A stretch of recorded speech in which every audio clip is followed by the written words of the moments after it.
გამარჯობათ, ბატონი მურმან მარგველაშვილი, ენერგეტიკოსი, პროფესორი და უამრავი რეგალია, რომლის ჩამოთვლას თვითონ თქვა, რომ შორს წაგვიყვანდა ამ ეტაპზე. ძალიან დიდი მადლობა თქვენი დროისთვის, ბატონ მურმან. უნდა გთხოვოთ, რომ გაგვიზიაროთ თქვენი ცოდნა და გამოცდილება სწორედ ენერგეტიკულ უსაფრთხოებასთან დაკავშირებით. მაშინ, როდესაც რეგიონში ესეთი ცვლილებები მიმდინარეობს, სად შეიძლება იყოს ენერგეტიკული თვალსაზრისით საქართველოს, რას კარგავს და რას შეიძენს ის თუ კი კვლავ დაუბრუნდა, ასე ვთქვათ, ევროპულ ოჯახს გზას. ხო, თული შეკითხვაა საკმაოდ.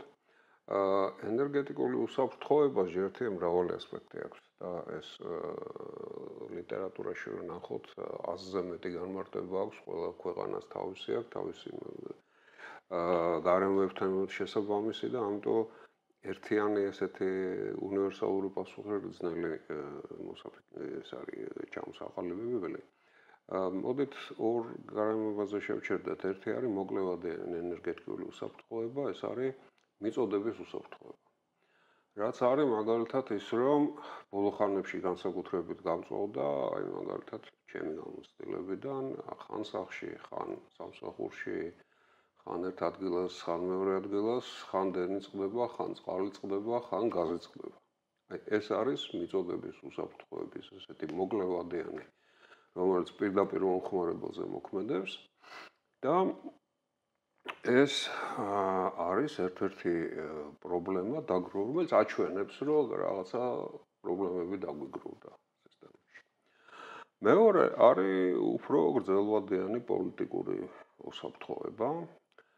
ძალიან ზოგადად რო ვთქვათ, ეს არის ის, რომ ქვეყნის ენერგოუზრუნველყოფამ არ შექმნას მისი ეროვნული ინტერესებისთვის რამე პრობლემები.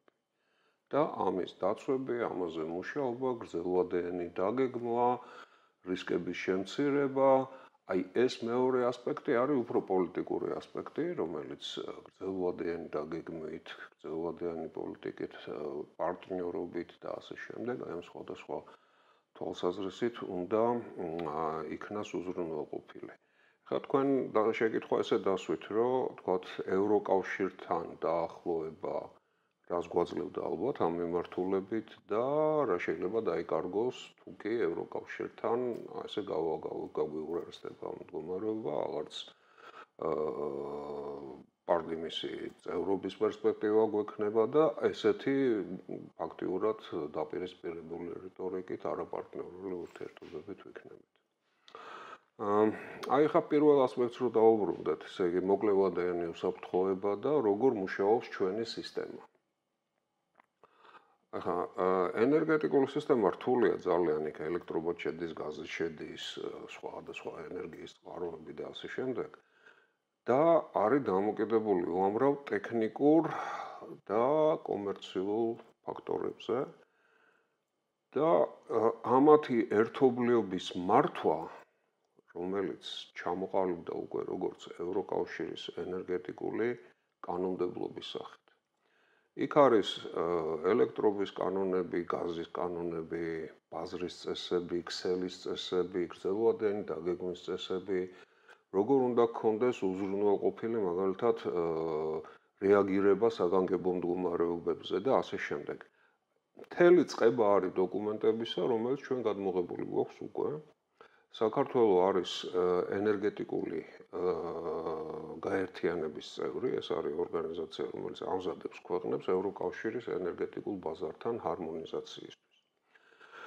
აი ამ წევრობის ფარგლებში ჩვენ გვაქვს უკვე უამრავი ესეთი კანონი გადმოღებული, მათ შორის ასევე ენერგოეფექტურობის ქვია კანონი, განახლებადი ენერგიის წყაროების ათვისების კანონი და ასე შემდეგ და აი ეს მთელი კომპლექსი თუ კი სწორად ასრულებ და სწორად აკეთებ, ჯერთი ეს არის ჰარმონიზება ევროკავშირის სტანდარტებთან და თავსებადობას გაძლევს და საშუალებას რომ გარკვეული დახმარებები გაცვლები, რა ვიცი, ყველა ერთნაირი სტანდარტებზე ხარ, ხო? ეს ერთი და მეორე წესრიგი გქონდეს სისტემის შიგნით. როგორ უნდა იყოს მაგალითად ლიცენზირება, როგორ უნდა იყოს ტარიფების დაწესება, ასე შემდეგ და როგორ უნდა ახდენდეს ზემოქმედებას და ზეგაიმას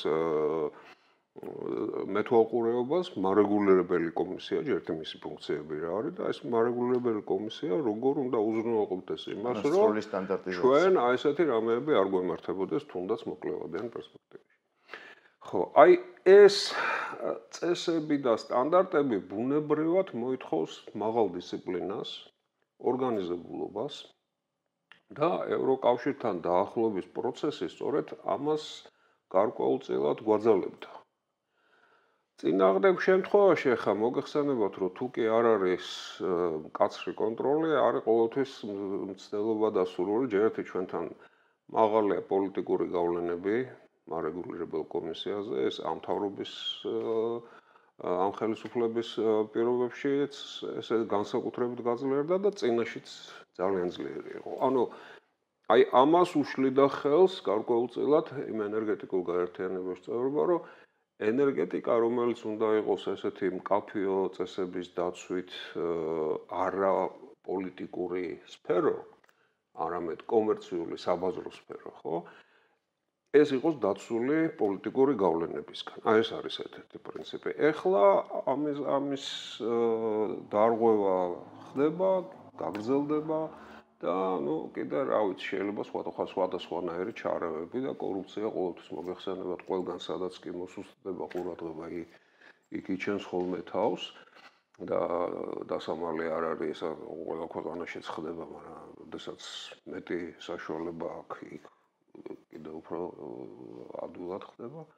ამასთან ერთად არის ახლა ვთქვათ, იგივე კავშირები, მოგახსენებათ ვთქვათ, თელასი არის რუსეთის კომპანია, იქ სოკარი არის აზერბაიჯანის კომპანია, სახელმწიფო კომპანიები თან, ხო და შეიძლება უკვე თუ კი შენ მკაცრი წესები არა გაქვს, გარკვეულწილად მოგიწიოს უკვე აი ამ პოლიტიკურ გავლენებს დაუთმო პოპულისტურ გავლენებს დაუთმო, მაგალითად ტარიფი ეს ცალკე სალაპარაკო თემა ალბათ ახლა ამისთვის დრო არ გვექნება და ვიღაც ძლიერ მოთამაშეებთან იყო სუსტი.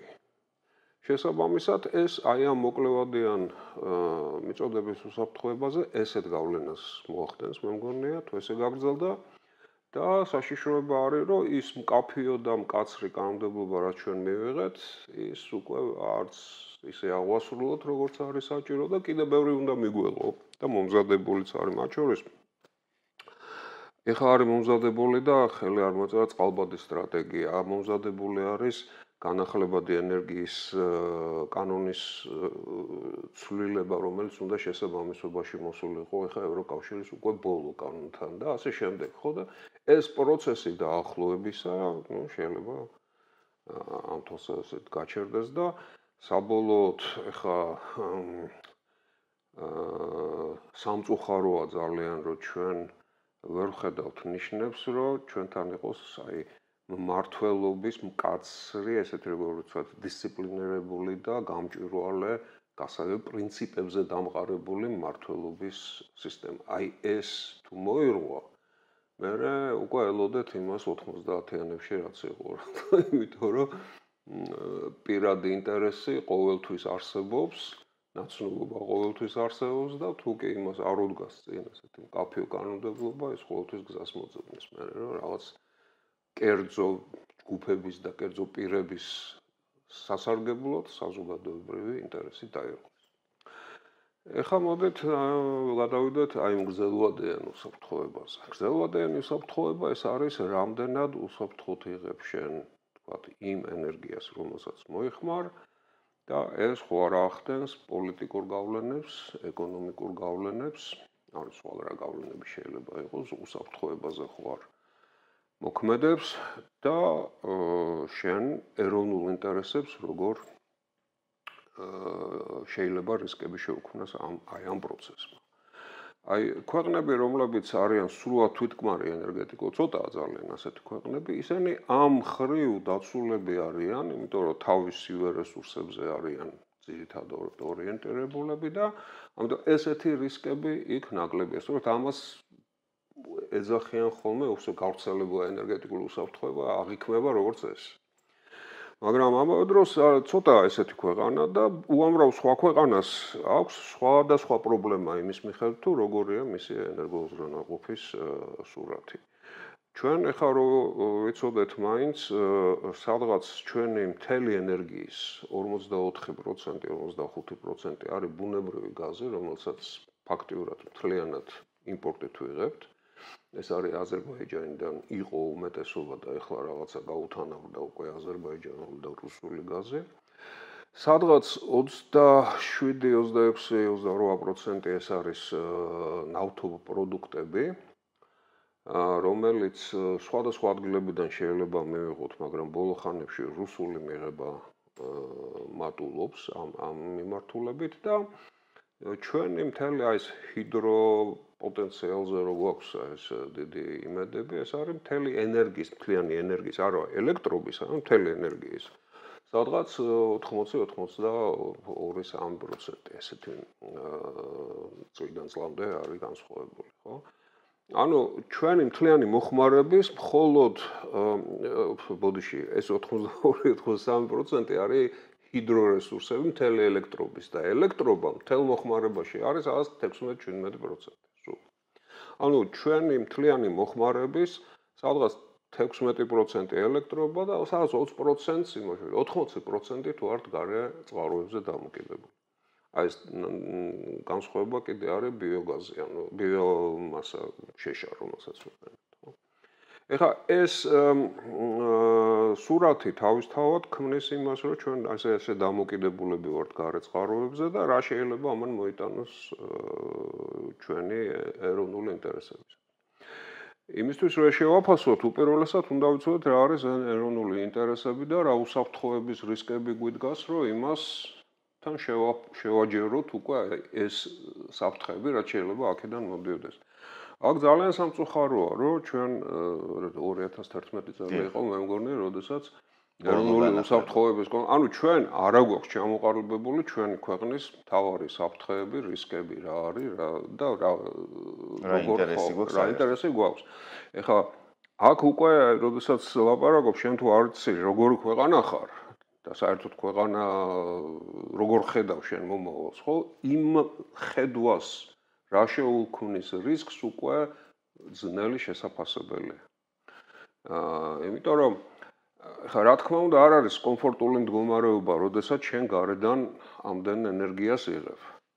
მაგრამ შენ თუ დამოუკიდებელი ქვეყანა ხარ და დამოუკიდებელი გადაწყვეტილებები უნდა მიიღო, ბუნებრივია ეს გადაწყვეტილებები ზოგჯერ იქნება წინააღმდეგობაში შენი მეზობლების ინტერესებთან, იმიტომ რომ შენი ინტერესია ყოველთვის არ ემთხვევა მეზობლის ინტერესს, ხო? ამიტომ აი ამ მოწოდებამ, რომ შენ ესეთი ინტერესების, ესეთი ქმედებების დაბრკოლება არ შეუქმნას, ხო? მაშინ რაღაცა უნდა ბალანსირება მოახერხო, წინასწარ დაგეგმო და 1000 სხვადასხვა რამ, მაგრამ შენ თუ არა გაქვს ეს დამოუკიდებლობის სურვილი და რომელიღაცა იმის ვასალობას აპირებ, ხო? მაშინ არაფერი პრობლემა არ არის, ხო? ანუ ეს არის დამოკიდებული იმაზე, შენ როგორ ქვეყანა გინდა რომ იყო. მე და თქვენს ალბათ და უამრავი და ალბათ უმეტესობა და იმედია ყველა, რომელიც ჩვენ ქვეყანაში ცხოვრობს, მაინც შეიძლება შეგნებულად ან შეუგნებლად, მაინც ბუნებრივია ფიქრობს იმაზე, რომ დამოუკიდებელი ქვეყანა ვიყოთ, ხო? არ ვიყოთ ვიღაცის რა ვიცი, ვასალი და ქვეშევრდომი, ხო? ამ შემთხვევაში უნდა ვაშენებდეთ ამ ენერგეტიკული დამოუკიდებლობის საფუძვლებს, უნდა მაგალითად გქონდეს საცავები, რომ ჩვენ უცბად შეწყვეტაზე არ გქონდეს პრობლემა. ან უნდა გქონდეს დივერსიფიცირებული გრძელვადიანი ხელშეკრულები, რა ვიცი, 1000 სხვადასხვა რამ. მაგრამ რომ დავაჯამოთ, ჩემი ერთხელ ვიყავი რონდელის ფონდში და თვითონ რონდელმა მკითხა, რომ რა არის საქართველოს ენერგეტიკული საფრთხეების მთავარი პრობლემა და გამოწვევებია რა და მე ვთქვი, მთავარი ეს არის, რომ არავინ არ მუშაობს ენერგეტიკულ საფრთხეებზე. და ეს არის მართლა ერთ-ერთი ყველაზე დიდი პრობლემა, ისე როგორც უსაფრთხოებაზე, როგორც ჩანს, არ მიმდინარეობს მუშაობა. ანუ ჩვენ არ ვიცით რა ქვეყანა გვინდა რომ გავხდეთ. ასევე ენერგეტიკულ უსაფრთხოებაზეც, მაგრამ გეტყვით მაგალითს ხე სამინისტროში დეპარტამენტი, ვისაც ენერგეტიკული უსაფრთხოება ეხება, ამავე დროს განაგებს ჰიდროსადგურების პროექტების გაცემას და იქ ზედამხედველობას ვიცა და რაღაცებს, სადაც ჯერთ იმდენი ამას ვერ გააკეთებენ, იმდენი პროექტია დაწყებული, რომ სულ ველში უნდა იყვნენ გასულები, ოდნავ მაინც რაღაც კონტროლი რო ქონდეს და მე თვითონ კონცეპტუალურად იმდენად შეუსაბამო შეთავსებაა ესა, რომ ეს ნიშნავს, რომ არავინ არ მუშაობს რეალურად და ამის ბევრი მაგალითიც გვაქვს. ანუ რახან მაინც დასავლეთთან თანამშრომლობა არის ჩვენთვის ძალიან მნიშვნელოვანი. ყოველ შემთხვევაში საზოგადოების ნაწილისთვის არის და მჯერა, რომ ბევრისთვის არის ძალიან მნიშვნელოვანი გეზი და მიმართულება. სწორედ ევროკავშირის მაგალითი იქნება მოგვიყვანოთ, მაგალითად უკრაინაში რუსეთის შეჭრის შემდეგ რა გადაწყვეტილებები იყო მიღებული თავიანთი ენერგოუსაფრთხოების თვალსაზრისით. რამდენი პროცენტით იყო მაგალითად ევროკავშირი დამოკიდებული ან ევროკავშირის წამყვანი ქვეყნები რუსეთის ენერგეტიკაზე, ნავთობზე, გაზზე, აი როგორ შეიცვალა ძალიან კარგი მაგალითია, იმიტომ რომ ევროკავშირის ეს უკრაინის ომის დასაწყისამდე ევროკავშირი იყო დამოკიდებული გაზის თვალსაზრისით, იყო დამოკიდებული სადღაც 40%-ზე მეტი. ეს იყო რუსული გაზი, რომელიც უკრაინის გავლით და ორი ჩრდილოეთი და სამხრეთის მიმართულებებიდან მოდიოდა, ერთი იყო ჩრდილოეთ ნაკადის ერთი მილსადენი და მეორე აიმიდან, რა ქვია, თურქეთის გავლით, თურქეთის ნაკადის მილსადენი, ხო და ეს იყო ერთ-ერთი ძალიან მკაფიო მაგალითი იმისა, რომ რატომ უნდა გქონდეს დაზღვეული ენერგეტიკული დამოკიდებულების რისკები. განსაკუთრებით დამოკიდებული გერმანია იყო. ეხლა ზუსტად რეცხვი არ 60%-ზე მეტი, მე მგონი 60-70% იყო გერმანია დამოკიდებული ამ რუსულ გაზზე, ანუ მთელი ინდუსტრია და ხო და რისთვის გამოიყენა რუსეთმა ეს დამოკიდებულება. ძალიან საინტერესო ისტორია ხდებოდა 21 წლის ბოლოს. ევროკავშირში რუსეთმა შეამცირა გაზის მიწოდება ზამთრის პირას.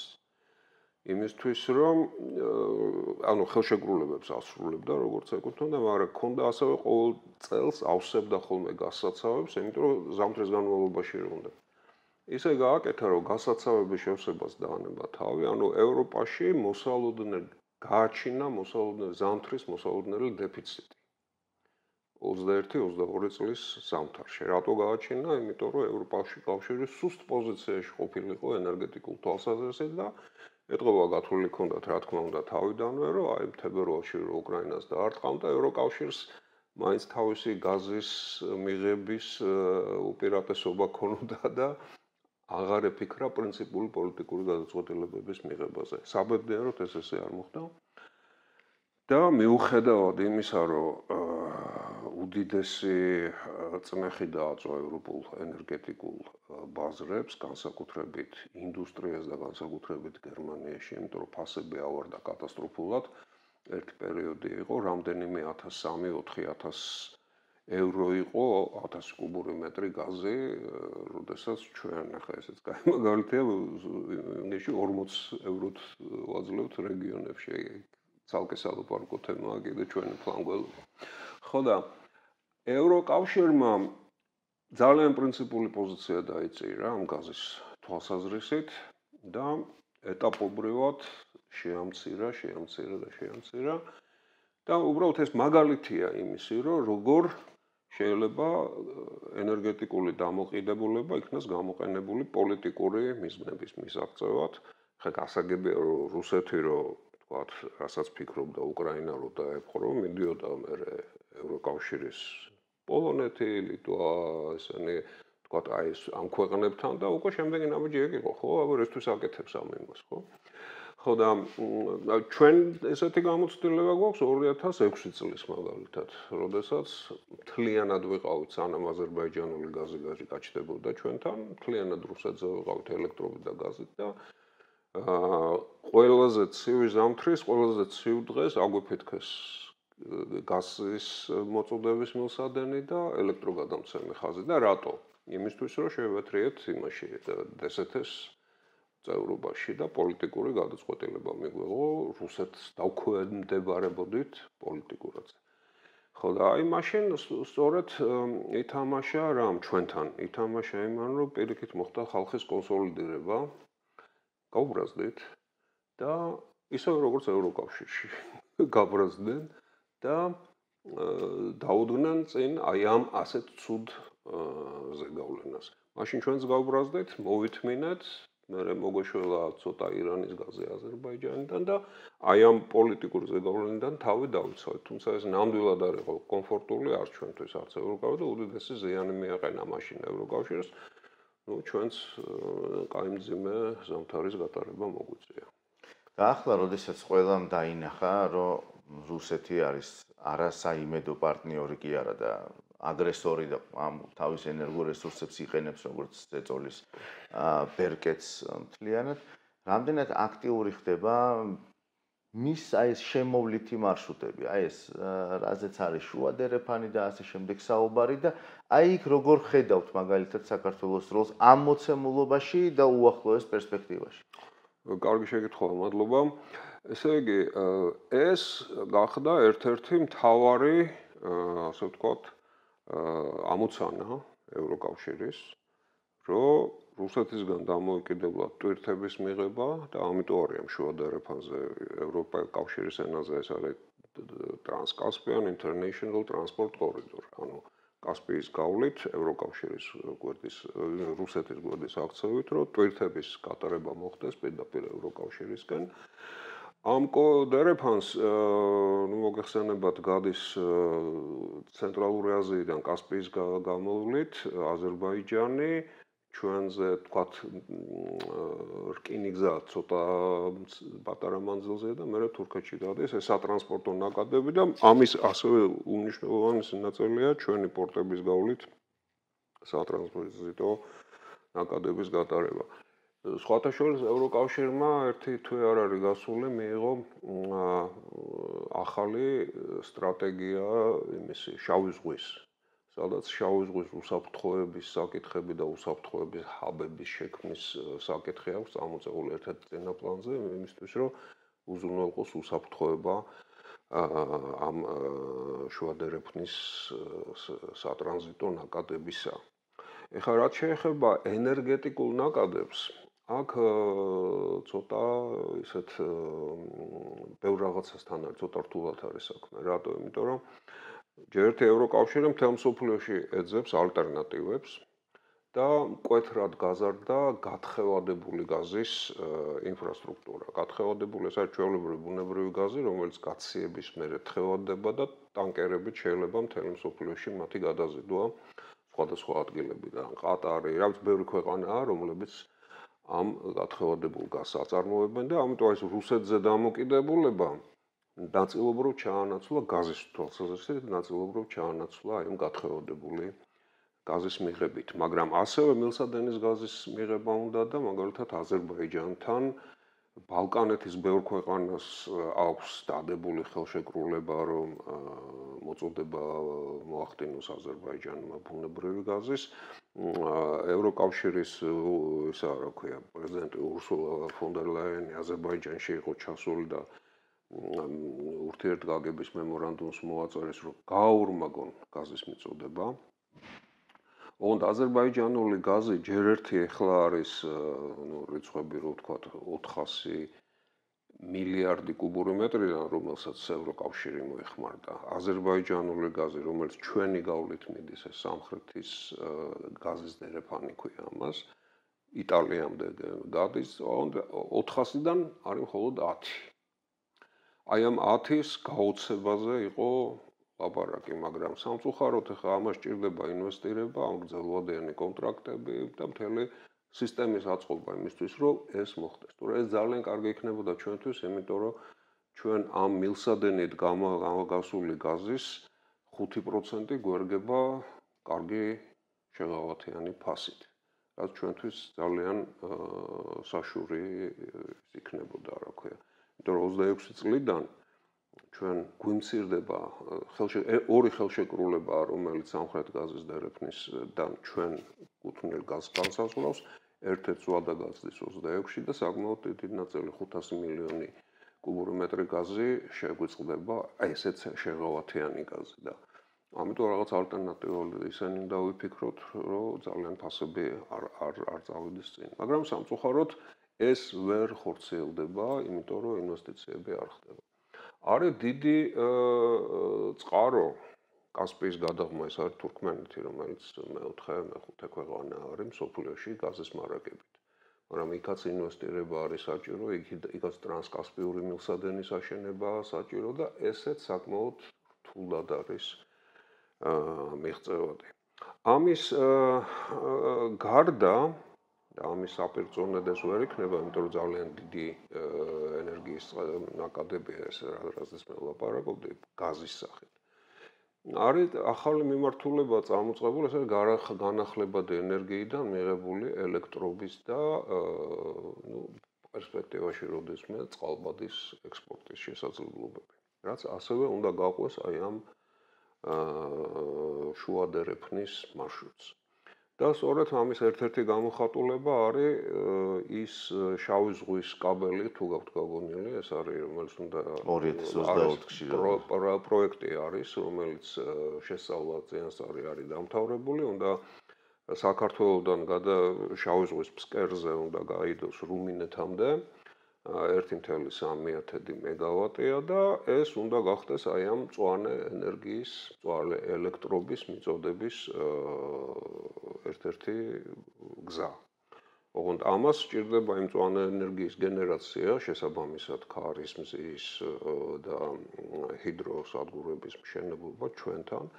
აზერბაიჯანს აქვს ძალიან დიდი ინტერესი, რომ თავისი კასპიის ზღვის ბაქო მოგახსენებთ ქარების ის არის ქალაქი ხო და აი ქარის ელექტროსადგურებით უნდათ რომ კასპიაში ზღვაში თვითონ დააყენონ ბევრი ქარის ტურბინები და ის ენერგია გაატარონ ჩვენი გავლით. ოღონდ აი სწორედ ახლა რომ დაუბრუნდეთ პოლიტიკურ უნდა დაუბრუნდეთ საკითხებს, ხო? ერთი რამე არის ძალიან განმასხვავებელი სატრანსპორტო და ენერგეტიკული პროექტებისა. სატრანსპორტო პროექტები ჯერ შუა დერეფანი არის მრავალმოდალური, ხო? ნაწილი შეიძლება იყოს რკინიგზა, ნაწილი ტანკერი, ნაწილი მერე კიდე პორტები, პორტი ერთი არა და ორი შეიძლება იყოს, შეიძლება ერთი გზიდან შემოვარო, შეიძლება იმითი, თქვათ, საგზაო ტრანსპორტით გადაიტანო ეს, ანუ ბევრი შესაძლებლობებია და შეიძლება ნაწილ-ნაწილ თანდათან განავითარო. ამისგან განსხვავებით ენერგეტიკული პროექტები, მაგალითად აი ამხელა ეს კაბელი ღირს სადღაც 3.6 მილიარდი პირველადი შეფასებით. ხო, ეს არ არის პატარა ფული და პირველადი შეფასება როგორც წესი მაინც მეტობისკენ იზრდება ხოლმე. ხო, ამას ერთიანი გადაწყვეტილება ჭირდება და უნდა იყოს სიცხადე როგორც მიწოდების მხარეს, ვინ არის ენერგიის გამტარებელი და ამაში რამდენს იხდის, ასევე მოხმარების მხარეს, ვინ არის ენერგიის მიმღები და რამდენს იხდის და აი ეს რო იქნას მიღწეული, ამას ჭირდება ჯერთი ახლა 4 ქვეყანა ავითარებს. ეს არის აზერბაიჯანი, საქართველო, რუმინეთი და უნგრეთი. და რაც ახლა ძალიან მნიშვნელოვანი, ევროკავშირის ძალიან დიდი პოლიტიკური მხარდაჭერა ქონდა ამას. კი არა და ევროკომისრებმა რამდენჯერმე გამოაცხადეს, რომ ამ პროექტს მხარს დაუჭერდნენ, მაშინ შეფასება იყო 2.3 მილიარდი და ესაც თქვეს, რომ 2.3 მილიარდს ევროკავშირი ამ პროექტის დასახმარებლად გამოყენებს, ნაჩუქარი არ იქნება, რა თქმა უნდა, მაგრამ დაფინანსება ასევე ძალიან მნიშვნელოვანი. ხო და ისევე როგორც აი რომ გავახსენოთ რა ხდებოდა ბაქო-თბილისი ჯეიხანის დროს, ბაქო-სულსის მილსადენის დროს და ამ შემდეგ. აქ იყო უდიდესი პოლიტიკური მხარდაჭერა, მათ შორის ამერიკის უდიდესი მხარდაჭერა და თავისი წარმომადგენელი ყავდათ. აქ იყო ხედვის და გრძელვადიანი ინტერესების მქონე სამი გამორჩეული ლიდერი, ალიევი, შევარდნაძე და იქ დემირელი, რომელთაც თავიანთი ქვეყნის ხედვა ჰქონდათ და უნდათ ეს. და აქ იყო სერიოზული პოლიტიკური ინტერესი, რომ გაჩენილიყო რუსეთისგან დამოუკიდებელი პირველი ნაკადები. და აქ იყო კერძო კომპანია BP თავისი უდიდესი რესურსებით და გამოცდილებით. რასაც მოყვა კიდევაც ბოდიში გაწყვეტინებ რუსული სამხედრო ბაზების გაყვანის ხელშეკრულების გაფორმებით სამბოლოო ჯამში გაყვანა. ხო, ეგ მხარე მე ისე კარგად არ ვიცი, მაგრამ აი მე რასაც ვლაპარაკობ, ეს კომპონენტები უსაფრთხოება რა თქმა უნდა უდაოდ, მაგრამ რუსეთთან კიდე სხვა რამე, რუსეთთან მოლაპარაკება ხდებოდა მაშინ.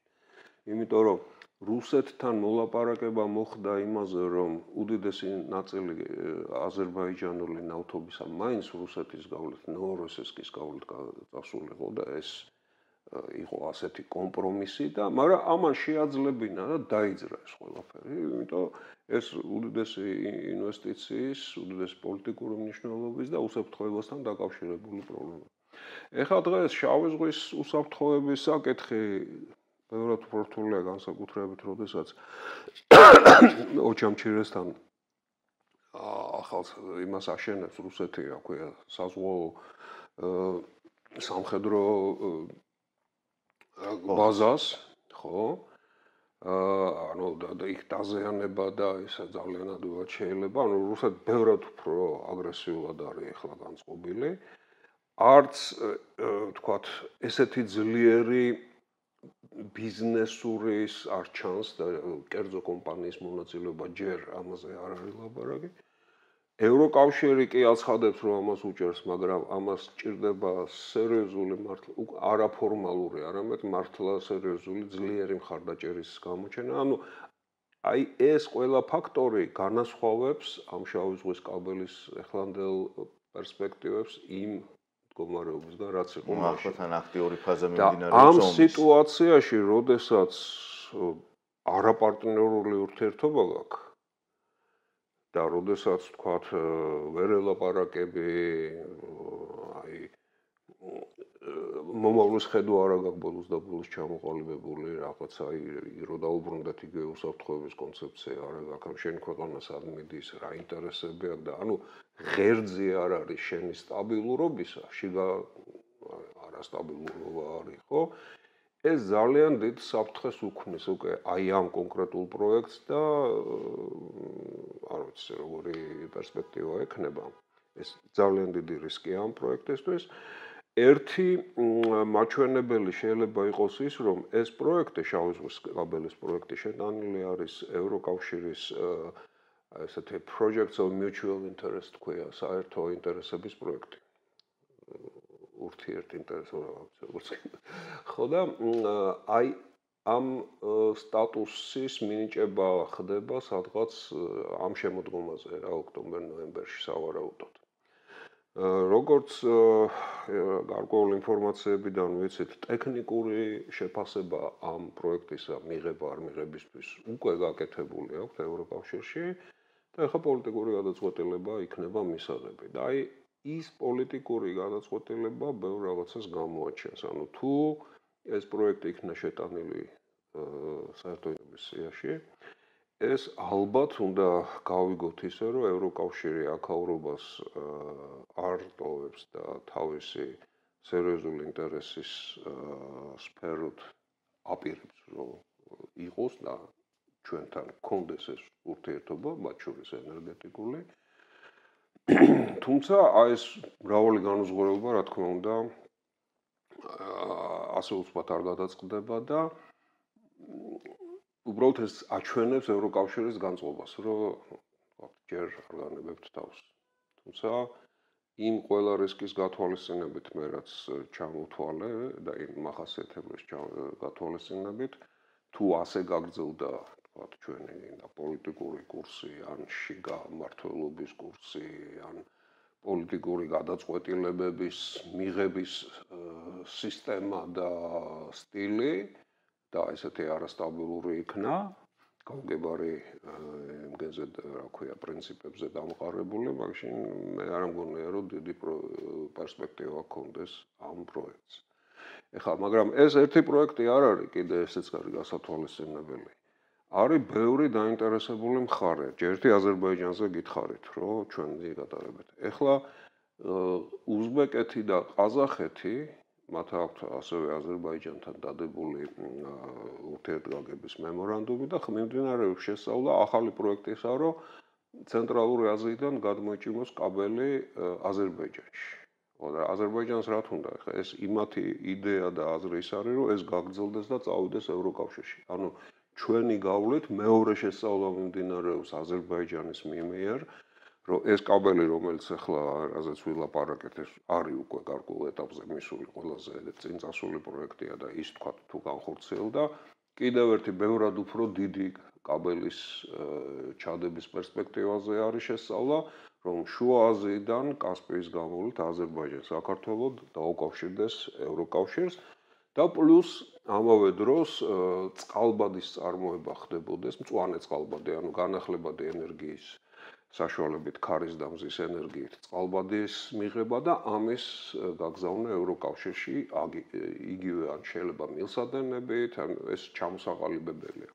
ანუ ისე თქმა მინდა, რომ ეს პროექტი შეიძლება იყოს გაგზის გამხსნელი მთელი აი ამ დიდი შემდგომი პერსპექტივებისა და ასევე გზის გადამკეტი. თუ გამოჩნდა, რომ საქართველოსთან ევროკავშირი ვერ თანამშრომლობს და კონკრეტულად ამ პროექტზე, რომელზეც ამდენი ხანია ლაპარაკებია და წინ წასულია და ამ პროექტზეც უარს ვამბობს როგორც თავისი ინტერესების პროექტზე, მაშინ ეს ბუნებრივად შეუქმნეს უკვე სხვა სიგნალს მიცემს აი ამ მთელ დაინტერესებულ მხარეებს დაწყებული უზბეკეთი, ყაზახეთი, აზერბაიჯანი თავისი აი ამ დიდი პერსპექტივებით და საერთოდ მინდა გითხრათ, რომ შუა აზიაში ერთი სტატიაც მაქვს მაგაზე გაკეთებული იმხელა ენერგიის ის არის განახლებადი ენერგიის პერსპექტივა. ძირითადად რის გამო, რომ ტერიტორიები არის უდიდესი თავისუფალი ტერიტორიები, რომელზეც არის მშვენიერი შესანიშნავი მზის პოტენციალი და ძალიან კარგი ქარის, იმაზე უკეთესი ქარის. ანუ იქ 200,000 კვადრატული კილომეტრია მაგალითად კასპიის გადაღმა პირდაპირ იქვე, სადაც შეიძლება აშენო ეს უამრავი სხვადასხვა რაღაცა. და ბოდიში, მან ჩინეთის ინტერესი როგორი არის ამ შემთხვევაში? ეგ ჩინეთი ალბათ ცალკე ის დაგჭირდება. ეხლა რატო უნდათ იგივე ცენტრალური აზიის ქვეყნებს აქეთ მხარეს? მათ შორის თურქმენეთსაც უნდა, რომ იქაც ეს პრობლემაა რა, სტაბილური გადაწყვეტილების მიღების პრობლემაა, თორე ცენტრალური აზიის ქვეყნები არიან ორი ძლიერი მონოპოლიური მეზობლის წნეხის ქვეშ, ერთია რუსეთი და მეორე, ამიტომ უნდათ დივერსიფიცირება ეკონომიკური, ენერგეტიკული, უსაფრთხოების საკითხების ყველანაირი, ხო და ამიტომ არის მათი ინტერესი აქეთ მხარეს, რომ და შუა ერეფანი მათთვისაც ძალიან მნიშვნელოვანია, რომ ეს დივერსიფიკაცია იყოს. აქვე რომ დავაზუსტოთ შუა ერეფანი ევროკავშირის გაგებით, ეს არის ცოტა განსხვავებული ვიდრე ჩინეთის Belt and Road Initiative, იმიტომ რომ აქ გარკვეული პრინციპებია, გამჭვირვალობის მოთხოვნებია, სტანდარტებია, ასე შემდეგ, რაც შედარებით მარტივად არის ჩინურ ემაში. ხო და ჩინეთის რა თქმა უნდა, ეხლა ჩინეთს ალბათ ურჩევნია რომ თავის იმაზე აუდეს ეს ქვეყნები, პარემ რახან მაგაზე ვილაპარაკეთ. ახალ ენერგეტიკაში, რომელიც არის განახლებადი ენერგეტიკა. მთელი ტენდენცია ენერგეტიკა იცვლება, რადიკალურად იცვლება და არის გადასვლა განახლებად ენერგიაზე. და ამ ახალ ენერგეტიკის პირობებში ენერგეტიკული უსაფრთხოების გაგებაც რადიკალურად იცვლება და სხვა რესურსებზე გადადის უკვე. ეს არის უდიდესი ინტერესი გადადის უკვე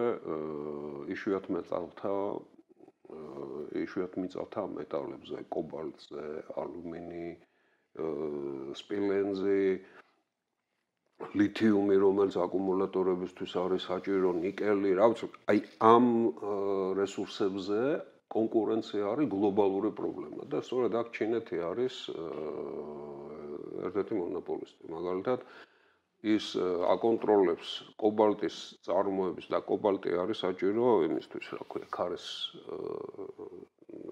ტურბინების აწარმოებად. 60% აწარმოებს მსოფლიოსი და გადამუშავებული კობალტის 85%-ს აკონტროლებს. სწორედ ამიტომაც ტრამპის ინტერესი უკრაინის მინერალურ და ასე შემდეგ. ეხანდელი კონკურენცია მიდის აი ამ მინერალური რესურსებზე. და ევროკავშირის ინტერესიც ცენტრალური აზიის მიმართ. ამ შუადერეფნის განვითარების მიმართ ერთ-ერთი უდიდესი ინტერესი არის სწორედ ეს. და იქ უკვე არის ჩინეთი და უკვე აქვს აღებული ბევრი ცენტრალური აზია არის უმდიდრესი ყაზახეთი განსაკუთრებით აი სხვადასხვაებით. დაწყებული ურანიდან ამ მთელი მენდელეევის ისა აქვთ ცხრილი ფაქტიურად. ხო და ჩინეთის ინტერესი არის რომ ალბათ რომ შეინარჩუნოს ეს ისო და ევროკავშირის ინტერესი სწორედ არის რომ წვდომა კონდეს და ამისთვის აშენებს ამ პარტნიორობას. აი ეხლა იყო წინა თვეში იყო აპრილის 24 იყო 25 ურსულა ფონ დერ ლაიენი იყო ჩასული ცენტრალურ აზიაში და პირველად ჰქონდა სამიტი ყველა ქვეყნის ლიდერებთან ძალიან ესეთი ეტაპობრივი შეხვედრა იყო და გაცხადებები ამ სტრატეგიის დაახლოების და ასე შემდეგ. ყველანაირად ცდილობენ რომ აი კავშირები დაამყარონ და აი აქ ვართ ჩვენ გზაში.